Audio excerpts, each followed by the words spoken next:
Apalagi perempuan udah ngaji, dikasih tahu suaminya dikit, mana dalilnya?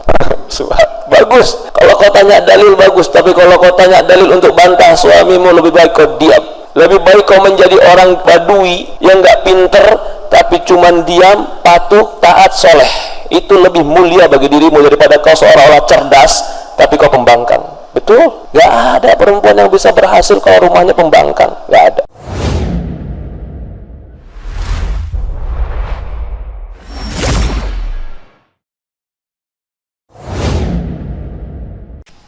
Ada Abdullah bin Zubair, seorang yang hebat. Kehebatan Abdullah bin Zubair kalau kita baca tentang biografinya itu karena ibundanya. Ibundanya Asma itu termasuk ibunda yang orang yang kokoh dalam agamanya. Kenapa Abdullah bin Zubair bisa menjadi orang yang kokoh dalam agamanya? Karena setiap yang dia dengarkan ucapan-ucapan dari seorang ibu yang kokoh agamanya. Anak itu akan terinstal pertama kali pikiran mereka, cara berpikir mereka dengan apa yang biasa mereka dengar. Dan yang paling bisa menginstal, memberikan kepada anak itu adalah ibu. Jadi sebesar apapun, sehebat apapun seorang anak, itu pasti ibunya hebat. Kalau anak itu menjadi orang hebat, itu sudah dipastikan dia punya ibu yang hebat. Tapi kalau anak itu menjadi anak yang tidak baik, walaupun tidak pasti, tapi mungkin bisa jadi ada kelalaian di situ. Tadi kisah Abdullah bin Zubair sedikit kita singgung. Coba lihat kenapa Nabi Nuh alaihissalam anaknya nggak mau ikut dengan Nabi Nuh. Kenapa Nabi Lut alaihissalam ketika bilang sama anaknya, ayo keluar, enggak, aku nggak mau keluar. Nabi Nuh ketika bilang sama anaknya, ayo anak naik kapal, enggak ayah, aku mau naik gunung yang tinggi. Coba lihat siapa ibu mereka. Allah sebutkan kedua ibunya di dalam Quran, fakhanatahuma. Keduanya adalah wanita yang berkhianat.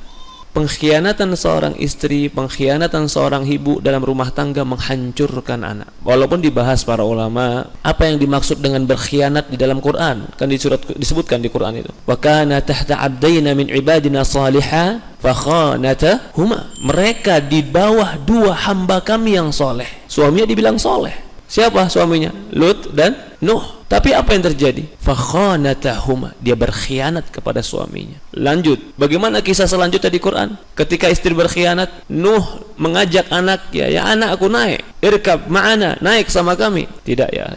Pembangkangan seorang anak bisa jadi karena kerusakan seorang ibu. Jadi dari poin ini kita pahami berapa besar dan agungnya tugas seorang ibu. Kau akan mencetak orang hebat, tapi kau bisa merusak generasi. Disebutkan para ulama tadi kita sedikit kita bilang fakhanatahuma, dan keduanya berkhianat kepada Lut dan Nuh. Kalimat khianat itu lawan dari amanah. Fa idza tumina khan, kata Rasulullah. Kan dalam hadis orang munafikin itu bagaimana? Kalau diberikan amanah berkhianat, berarti amanah itu lawannya khianat. Amanah itu apa? Amanah itu bukan hanya jujur. Amanah itu menunaikan tugasnya sebagaimana harusnya dan mestinya. Itu amanah. Maka Rasulullah SAW dikatakan amanah bukan hanya jujur. Jujur itu bagian dari amanah, tapi melakukan tugas sebagaimana mestinya itu amanah. Lawan dari amanah adalah khianat. Dua perempuan yang berkhianat menyebabkan hancur rumah tangga. Dan kalimat khianat ini sangat besar. Para ulama mengatakan tidak mungkin Allah subhanahu wa ta'ala menikahkan Lut dan Nuh dengan perempuan penzina. Berarti yang dimaksud dengan khianat di dalam ayat ini bukan mereka serong dengan syahwat mereka, bukan mereka main cowok lain, walaupun itu pengkhianatan. Apa yang dimaksud khianat? Mereka tidak menunaikan tugas sebagaimana mestinya seorang ibu. Mana bukti pengkhianatannya? Anak tidak mau mendengar ayahnya. Apakah salah ayahnya? Allah mengatakan ayahnya soleh. Ayahnya soleh, Nabi Allah, anaknya berkhianat. Fakhanata, anaknya tidak taat. Maka seorang ibu punya peran penting di dalam kebaikan sebuah generasi. Itulah seorang ibu. Ayah itu cuman memberikan sesuatu fasilitas, menjaga, melihat, memantau. Ibu dialah yang membuat, yang mengatur, yang mengurus. Jadi kalau kita mau bagi nih tugas, si ayah mungkin nggak jauh beda sama direktur. Mikirin bagaimana supaya punya strategi yang bagus terhadap perusahaan. Harus begini. Dia bikin peraturan. Tapi si ibu, dia manajernya, dia yang menjalankan nih peraturannya. Kalau dia khianat sama direkturnya, hancur perusahaan. Direkturnya nggak punya program, hancur perusahaan. Dua-duanya pengkhianat dan nggak punya program, bubar. Yakin bubar. Kalau perusahaan tadi pengen punya dua direktur, saya manajer bilang, Anda nggak mau jadi manajer, Anda mau jadi direktur juga.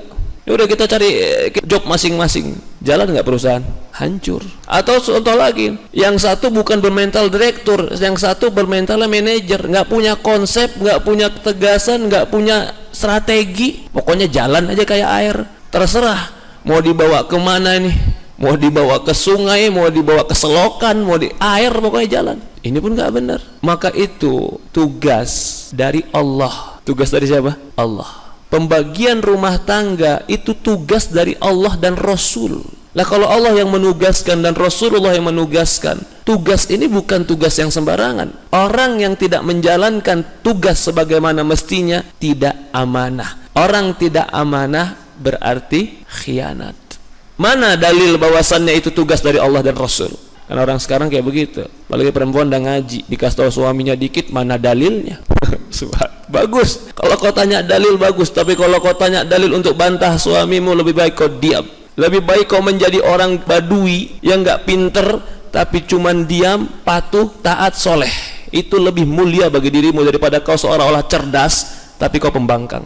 Betul? Gak ada perempuan yang bisa berhasil kalau rumahnya pembangkang. Gak ada. Kembali kepada dalil. Mana dalilnya? Pak, mana dalilnya, Pak? Pembagian tugas mana dalilnya, Pak? Nih, bapak-bapak nih direktur rumah tangga nih. Mana dalilnya, Pak?